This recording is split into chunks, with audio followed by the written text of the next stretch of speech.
there was a transmission that I received actually from a Peruvian shaman. And it informed all of my leadership, self-cultivation, and my work with the others. And it's a very simple 9-word transmission and very beautiful. And he gave it to us in a year-long training that I was doing at the end of like an 8-hour ceremony. So it was something like 4 in the morning, 3 or 4 in the morning. And he said, if you remember only one thing from this experience, remember this: consciousness creates matter.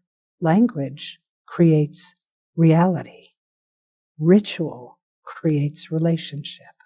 And those 3 big ideas were what formed some of the infrastructure of our trainings. And so what I learned to do, and this is very much, the book contains embodied practices and discussion guides. And so I integrated a lot of my learning from those 20 years of trainings into the book so that anyone can refer to it to help get rid of old patterns, to help cultivate the parts of yourself that you want to grow into.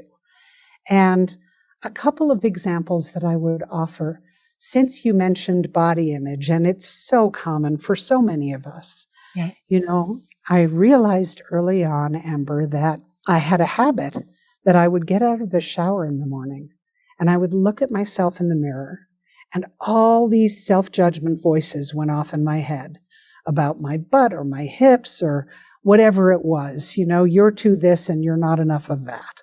And I realized every day I am harming myself by doing that. I have to shift that pattern. And so what I did was I created a ritual.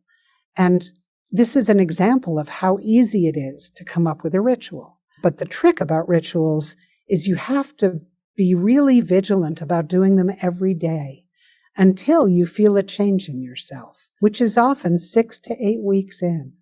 So what I did was I made up a skin oil that was, my favorite skin lubricant because I live in the desert, with some essential oils that I love the scent of.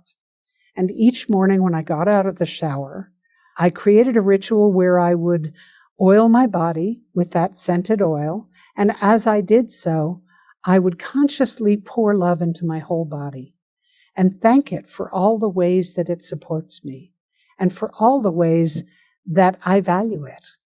And, 6 or 8 weeks in, I had stopped judging my body.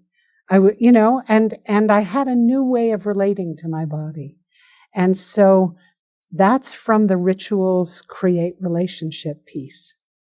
And, what I found is, in terms of, there's a beautiful ritual that I recommend doing in a circle with other people, which we called compost and cauldron, but you can call it whatever you want. And it's a way of self-reflecting and doing it while being witnessed in community. And so what we would do is we sat in a circle and we would say, today I am composting my self-limiting belief that I'm too emotional. Phew! And everyone in the circle would witness you. And often, because we are all so connected, when you compost something like that, you're doing it for everybody, not just for yourself. Yes. And what I'm putting in the cauldron, or what I'm cultivating, is how good I felt yesterday when I heard somebody acknowledge a gift they saw in me that I had never recognized before. I'm going to cultivate that and put that into the cauldron. And, we don't practice self-appreciation much. We're very adept at self-judgment. But self-appreciation is a whole other thing. So, there are all kinds of ways with writing exercises, with spoken exercises, and with rituals you can create yourself to help shed those things. Because I found, as a woman, I had a boatload of them within me. And really, the more I learn, Amber, it's not just women. We all have these things.